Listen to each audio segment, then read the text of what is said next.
O poder da newsletter e o que estás perdendo por non utilizala.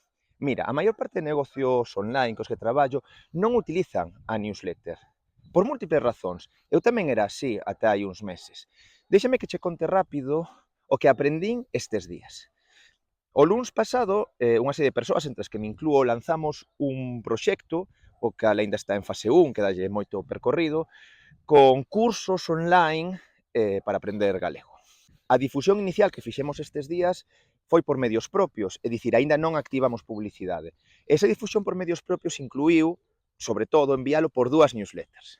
E tivemos a sorte que chegaron as primeiras vendas. A primeira, vía newsletter. A segunda, vía newsletter. E a terceira, a que non sabes, vía newsletter tamén. Pensei, se eu tivese feito isto hai anos, como estaría o meu negocio? E se o fixeras ti? Déixame newsletter nos comentarios e falamos máis en detalle.